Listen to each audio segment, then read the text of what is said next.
मेरे रसूल करीम सल्लल्लाहु अलैहि वसल्लम के पास एक देहाती आए। मौला अली शेर खुदा फरमाते मैं भी हाजिर था। कहते कभी कभी सादे बंदे आते थे पर बड़ी अजीब ही बात कर जाते थे। कहते एक देहाती आए, तामत बांधी हुई और सादा सा रुमाल कंधे पे रखा हुआ है।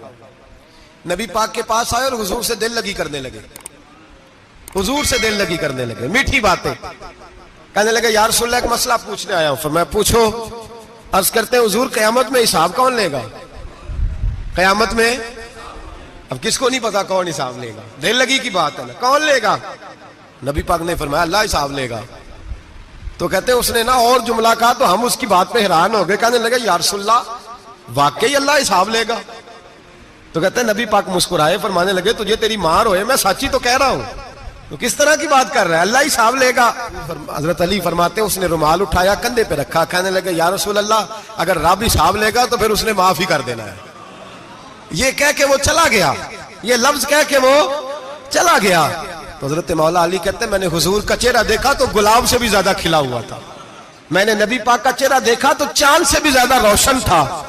मैंने कहा हुजूर ये क्या कह गया है? नबी पाक ने फरमाया बंदा बड़ा सादा था, बात बड़ी प्यारी कर गया है, बड़ी प्यारी कर गया है। हुजूर ने फरमाया अली रब करीम है, और करीम जब गालिब होता है तो करम ही फरमाया करता है, वो करम ही करता है, वो माफ ही करता है, वो माफ ही करता है। अल्लाह माफ करता है, पर मैंने कहा कोई माफी लेने आए ही ना, तो कोई माफी लेने। एक और बात भी आखिर में समझानी है आपको, वो भी समझ ले। हम जब किसी रिश्तेदार को राजी करने जाते हैं ना, नाराज हो, तो हमें पता चल जाता है कि ये वक्त टपाने आया या राजी हो गया। दो किस्म के लोग होते हैं, कहते हैं चलो बरादरी आ गई है मैं चलता हूं, पर किस तरह? टाइम पे टाइम आऊंगा, 200 दे के घर आ जाऊंगा। और जो राजी हो जाते हैं ना, वो 2 दिन पहले आते हैं, देगों का भी ख्याल करते हैं, मुलाकात करते हैं, वो कपड़े भी नहीं बदलते। फर्क होता है राजी होने में। बात की समझ आ रही है आप? हम तौबा करने आते हैं अल्लाह की बारगाह में, क्या हमें पता नहीं चलता कि हमने तौबा किया, रब राजी हुआ है कि नहीं हुआ? हमारा ईमानी रिश्ता तो है ना अपने रब से, रूह का ताल्लुक तो है ना, तो हमें अंदाजा होता है कि अल्लाह राजी हो गया कि नहीं। अंदाजा तो होना चाहिए ना हमें। ये बात कहने की नहीं, ये बात महसूस करने की है, इसको महसूस करें। हम जब अल्लाह की बारगाह में आए तो फिर हमें अंदाजा होना चाहिए कि मैंने मना लिया है कि नहीं मना सका, मैं उसको राजी करके उठ रहा हूं कि नहीं उठ रहा। अगर बगैर राजी किए उठे हो तो फिर फॉर्मेलिटी करने आए थे, फिर राजी करने नहीं आए थे। हजरत फुज़ैल इब्ने अय्याज़ रहमतुल्लाह ताला अलैह फरमाते एक दिन मैंने सर सजदे में रखा और मैंने कहा खुदा बंदा आज मुझे पता चलेगा कि तू मुझसे राजी है कि नाराज है, तो फिर ही मैं उठूंगा, फिर ही उठूंगा। आप फरमाते हैं मुझे चारों कोनों से आवाज आने लगी कि तेरा रब राजी हो गया है। और फरमाते जिस जगह मैं सजदा कर रहा था वो जमीन भी बोलने लगे कि बस कर दे, अर्श का मालिक तुझसे राजी हो गया है। लेकिन शर्त यह है, हजरत हबीब अजमी रहमतुल्लाह अलैह फरमाते हैं मैं सूद का कारोबार करता था तौबा करने से पहले। कई दफा मैंने तौबा की थी, लेकिन मेरी उस तौबा के अंदर सदाकत नहीं होती थी। मेरा दिल भी गवाही देता था कि ये ना बहुत सारे बंदे कहते हैं आइंदा नहीं करता, वक़्त टपाते हैं, जिस तरह बंदों को धोखा देते हैं इस तरह माज़ अल्लाह तौबा भी इसी तरह की करते हैं, लेकिन बाद में दोबारा उसी डगर पे चल निकलते हैं जिस पे पहले होते हैं। आप फरमाते हैं मैं कई दफा तौबा करता था तो तोड़ देता था। आज मैंने तौबा की, किस तरह की? सूद का मैं धंधा करता था तो मैं सूद के पैसे लाया, गोश्त पकने को दिया बीवी को, सूद के पैसों का। मेरी बीवी ने हंडिया चढ़ाई, थोड़ी देर गुजरी तो वो सारा गोश्त खून बन गया। मेरी बीवी उठा के लाई, कहने लगी ले जाइए जो तू गरीबों का खून निचोड़ के लाया था ना, ये खून बन गया, खुद भी पी और औलाद को भी पिलाओ। कहते मैंने सच्ची तौबा का फैसला किया।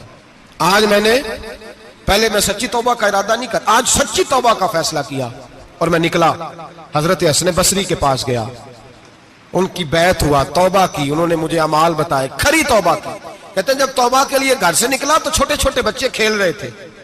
एक बच्चा कहने लगा पीछे हट जाओ, बहुत बड़ा सूदिया है, इसका साया भी पड़ गया तो हमारे अंदर नौसत आ जाएगी, पीछे हट जाओ, सूद का धंधा करता है। कहते मुझे और चोट लगी कि या अल्लाह तेरी छोटी छोटी मखलूक भी ये समझती है। कहते मैं तौबा करने गया तो खरी तौबा करके आया, हज़रत हसन बसरी के पास रो रो के तौबा की। मैं वहां से वापस आया तो बच्चे अभी खेल रहे थे। कहते वो बच्चा जो पहले बोला था कि पीछे हट जाओ बड़ा सूद वाला है, नौसत पड़ जाएगी, वो बच्चा फिर आवाज देके कहने लगा दोस्तों पीछे हट जाओ, रब करीम का वली आ रहा है, अल्लाह का बंदा आ रहा है, कहीं ऐसा ना हो हमारे पैरों से गर्द रुड़े और इस वली के ऊपर पड़े और इसकी तौहीन हो जाए, अल्लाह हमसे नाराज ना हो जाए वली की तौहीन करके, पीछे हट जाओ। आप फरमाते हैं मैंने तड़प के आसमान की तरफ देखा और मैंने कहा या अल्लाह मुझे समझ आ गई है कि खरी तौबा क्या होती है, सच्ची तौबा, असल तौबा क्या होती है। झूठ मूठ की तौबा न करें। शब बारात को आए और बड़ा दयानतदारी का मशवरा देता हूं, दिल को संभाल के आए। अगर झूठ नहीं छोड़ना, फरेब नहीं छोड़ना, हमने मस्जिद की हाजिरी की पाबंदी नहीं करनी, तो फिर तौबा के लफ्ज पुकारना धोखा है, फिर ये धोखा है, फिर ये मजाक है, फिर मजाक ना करें। आना है तो खरी तौबा के इरादे से आए, खुल के आए। इंशाअल्लाह हर साल हम भी सारी रात यहाँ बैठते हैं, आपसे भी गुजारिश करेंगे कि छुट्टी ना करें, वक्त पे आए, मगरिब में आए, नवाफिल अदा करें, इशा के बाद नवाफिल पढ़ें। महफिल करने का मकसद ये होता है कि तिलावत से दिल नरम होता है, नात से दिल नरम होता है, तकरीर से इंसान की सोच बदलती है, तौबा की तरफ जाती है। ये सारे काम करके जब बंदा इस्तिगफार करता है, तौबा करता है, तो उसके लिए आसान हो जाता है, ज़हन बन जाता है। इसलिए वाज भी होगा, जिक्र भी होगा, दुआ भी होगी। वक्त को जाया न करें, रमजान करीब आने वाला है। बुजुर्ग कहते हैं अगर शब बारात पे सच्ची तौबा कर लोगे तो फिर रमजान में जो नेकियां करोगे वो तुम्हारे पास स्टॉक बन जाएगा, वो तुम्हारे पास खजाना इकट्ठा हो जाएगा। तौबा अभी से कर लो, मामला तभी से समेट लो, ताकि जब रमजान आए तो फिर नेकियां खजाना बन के जमा हो। हमेशा मिदहते खैरुल अनाम में गुजरे, दुआ है ये उम्र दरूद और सलाम में गुजरे। आखिर दावाना।